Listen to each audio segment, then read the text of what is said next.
Hey everyone, what's up and welcome to a new video on my channel. First of all, a warm welcome to all the new players because we finally did it. The game officially launched globally.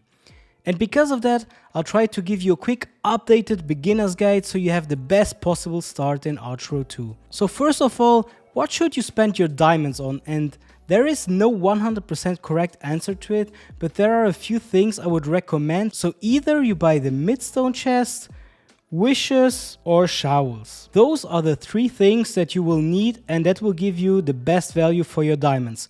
Don't spend your diamonds on in-game events or energy because it is just way worse value.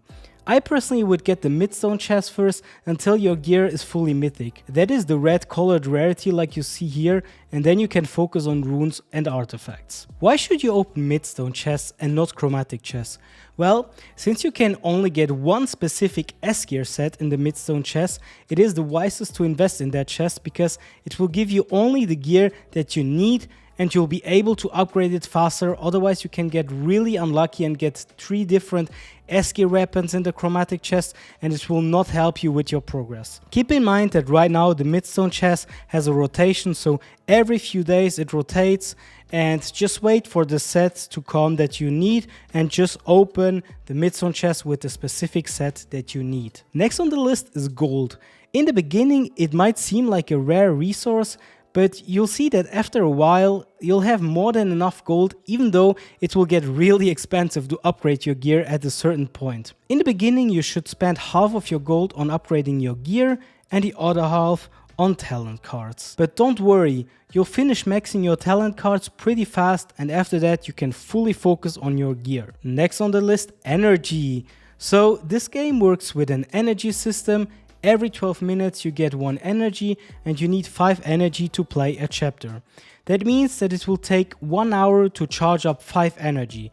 But don't worry, you can still buy energy with diamonds if you wish so, even though I don't recommend it, and the team hands out codes and in-game rewards pretty regularly. To stay up to date with all the gift codes and so on, I recommend to you to join the official Archero 2 Discord server. I also put the link in the info box under the video. Let's quickly talk about the different modes we have in the game right now. So first of all, we have the Sky Tower. Sky Tower is a little bit like a chapter, but more fast-paced, harder to beat and shorter, but you need to do it to unlock higher levels of the chapters. You'll get some free tickets every day and you can also buy some additional ones with diamonds, but once again, I really don't recommend doing this. Then we have the Arena. Arena is like PvP, but it is more like an NPC PvP. So you can only decide which runes and equip you put on your character, but afterwards the fights and skills will be randomized and you just need to pray that you win. After each day and each week you'll get some rewards depending on your ranking. Here are some examples of the rewards on the highest ranks right now.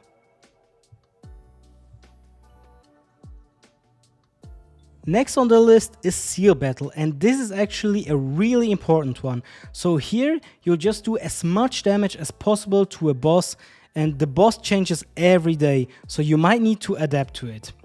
You have a few tries per day and you'll get some nice rewards like wish coins, diamonds and so on from this chest here, but there's a maximum amount that you can get, and after reaching the maximum amount of rewards you need to wait until the season resets again. But the really sweet prizes are the weekly ranking rewards.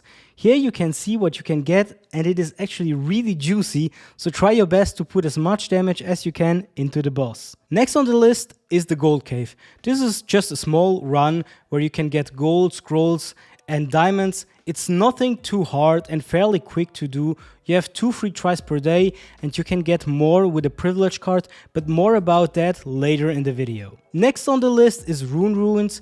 Well, there's not a lot to explain here. This is just a place where you can use your shovels to get runes, and you also have the rune workshop here to combine them and make the runes stronger. Let's quickly also talk about the gear. Compared to other games like Survivor.io, you actually don't level up your gear in this game, but you upgrade the slots. Let me just show it to you. As you see, the item immediately gets the same level as the one that I have equipped. So don't worry about leveling up bad equipment or so, because in reality you just level up the slot and every gear will immediately get that level. An important note here is also that you cannot downgrade the level of an equipment. It is so important because there is a daily task that says upgrade one gear, and to upgrade it you need to level up the slot. But if you run out of scrolls or gold, you cannot upgrade your gear, and with that you can also not finish this daily task. I am sure that this will change in the future, but for now just be sure to always leave some upgrades for the next day so you can always finish this task. The more interesting part is merging the gear. So I'll put an image here on this video so you have a better understanding on what you need to upgrade your gear, because a lot of people will also want to know which gear is the best, and I can immediately tell you the S gear sets are obviously the best in the game. Which one of the three sets is overall the best? Well, that is pure preference right now, but I would say that when it comes to weapons right now, the Oracle Spear is the best for the chapters. The Dragon Claws are the best against bosses like seal battles and guild bosses, and the Dragon Knight crossbow is in the middle. It's not the best in anything, but it's always a good middle ground. The crossbow and the Oracle Spear are the easiest weapon to handle. The claws are way more risky because you need to always be close to the enemy, so it's up to you and your playstyle on what to pick. Next to the gear we have runes, and I have a different video where I explain everything a little bit more precise about runes, but just to explain it quickly and a bit easier, this is just like additional gear that gives you extra bonus. This here is, for example, my current favorite build. It's a rotating balls build, and I would suggest to you to mainly focus on one or two things when it comes to creating your own runes builds. For example, you can put swords runes in it, and additionally you can put also some meteor runes in your build, but don't go too hard and put 3 different kinds of runes in your build. Yeah, I know, I have also a healing sprite rune in this build, but healing sprite runes are overall in every build pretty good. I also understand that in the beginning you will not have a lot of runes or options, so just put the highest runes into the slot until you have the proper option to make a good build with your runes. Let's quickly also check the characters out. So here you can see which characters are in the game right now, which ones you have, and so on, and you can level them up with shards. You can get shards from events, seal battles and so on, but this is not a very interesting and important topic for the beginning. So first you have the guild hall, where you can see all the members and you can donate to your guild. The donations are important to upgrade the level of a guild. Leveling a guild up is important because it will, for example, unlock more shop rewards, and the team will maybe add more stuff in the future for higher levels, so it's better to already be prepared for it. The best things to buy here are obviously the chromatic chest keys, wish coins and the rune shovels. You can save up your guild coins until you have the 10% off offers in your shop, but if you are impatient and want to immediately see progress, feel free to just buy them without the 10% off. That is not such a big deal, so don't worry too much about it. Afterwards we have the monster invasion. This is like seal battle, and you just need to do as much damage as possible to the boss, and the damage from every member counts towards the guild damage, and it decides which rank your guild is in the rankings. And here you can see the rewards. You get them daily, and they are obviously very important because you can get very good stuff in the guild shop. There is now also a daily hunt task, and when you finish one task you get a quick hunt ticket, so in theory this just means that you can get one quick hunt for free with each finished daily hunt task. Additionally, we now also have star challenges, and they give you more specific tasks for each chapter. As you can see, you can get a good amount of diamonds if you do them. Now let's quickly talk about the privilege cards. If you are free to play and don't want to spend money on the game, you can just skip this part, but if you plan on putting money into the game, those cards will be the best value you can get. Let's quickly talk about the 2 permanent cards. With the permanent ad-free card, you will not see any ads in the game anymore. So if you, for example, want to revive your character by watching an ad, you just click the ad button, but no ad will appear. If you dislike ads like me, this might be a good buy for you. Besides of that, you get 20 extra diamonds per day, but this is nothing that needs to be talked about. The second permanent supply card, on the other hand, has an insane impact on the game because it gives you every day 800 additional diamonds. And yes, it's forever. So you buy it once and afterwards you can claim the 800 diamonds every day. That is in total 24,000 extra diamonds per month. So no other deal in the game will ever be as good as this one. Additionally, you get some extra diamonds when you buy it. Now let's talk about the monthly cards. Keep in mind that the prices might differ a little bit in other regions. For me, all the monthly cards cost 6 euros and I'll give you my personal opinion about them. So the monthly card gives you an additional 400 extra diamonds per day, so that is 12,000 diamonds per month for 6 euros, and this is also an insanely good value and hard to beat. The next card is Hunting Warrior card, so it increases your max energy by 20 and you get 20% more AFK rewards, and you can do as many quick hunts as you want. Well, as long as you have enough energy. This is really recommended for people who don't have a lot of time. Besides of that, right now Quick Hunt gives you the most rewards per energy in the game. So no matter which chapter you're in, no chapter will give you as many rewards as Quick Hunt. So with the Hunting Warrior card, you can get the most value out of your energy and also save a ton of real life time. Next on the list is the Cave Explorer card, and this is the card here that is probably the least valuable and the one that you can easily ignore. You get 2 additional gold cave attempts. I mean, it is nice because you can get a little bit extra gold, scrolls and diamonds, but to be honest, this one has way less impact compared to the other monthly cards. Now the next one is probably the most pay to win card because it gives you 1 additional seal battle attempt. So you have a huge advantage over people who don't have this card.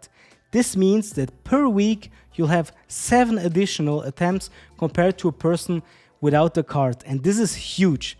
So if you want to compete for the highest ranks in Seal Battle, this is a must and you can't avoid getting it. Besides of that, you can also quick clear the boss. This means that it will take the highest damage you did to the boss, and then with quick clear, the game just adds the highest damage you did on top of it with each quick clear. So as I said, the privilege cards are probably the best value for your money, and in the end, you need to decide what is really worth it for you and what not. Every 4 weeks, we also have 2 season battle passes, and even though they have a good value, I personally mostly skip them because I find them too expensive for what they are, and I hope that they will adjust the prices in the future. Another thing I would not necessarily recommend are the chapter gift packs. I never bought one, and I also don't think that they are the best value in the game. If you want to put more money into the game, you should wait for good event packs. Here's for example some of the event packs from the current Treasure Island event, and they have a great value because you get so many rewards from this event, so always keep an eye on the event packs and deals. Other than that, you also have the growth packs. The more chapters you unlock, the more packs you can buy, and the same applies to Sky Towers. Those packs are generally also insanely good value if you want to spend money on the game. Before I forget it, there are also artifacts in the game. You can simply get them by using wish coins or in events, and they can give you huge additional perks as you can see here. But yeah, this is it. I think I covered most important informations if you are new to the game, and I really hope that it will help you out on your new adventure in Archero 2. I honestly believe that this game has a huge amount of potential and also a bright future. The game is not perfect and has its flaws, but hey, which game is perfect, right? From my personal experience during the soft launch, I saw that the team was willing to adjust some things that the community didn't like and improved on a lot of stuff. I also want to remind everyone that this is obviously a free game and that Hobby is a company, so it is normal that they need to make money with it, and people who spend money on the game will have an advantage over free-to-play players. But just don't stress yourself out too much. Yes, there are rankings in the game, and yes, the rewards in those rankings will help you out, but there is no need to stress out in this game. It is a game that you can fully enjoy without stressing yourself out. Just try to create your own builds, do some cool runs, and have a great time. Besides of that, the Archero 2 community is really helpful and friendly, so once again, feel free to join the official Archero 2 Discord server and have a chat with other amazing people. Okay, this was it. Feel free to hit that like button and subscribe if you haven't subscribed yet, and I would say happy grinding and see you on the next video. Bye bye.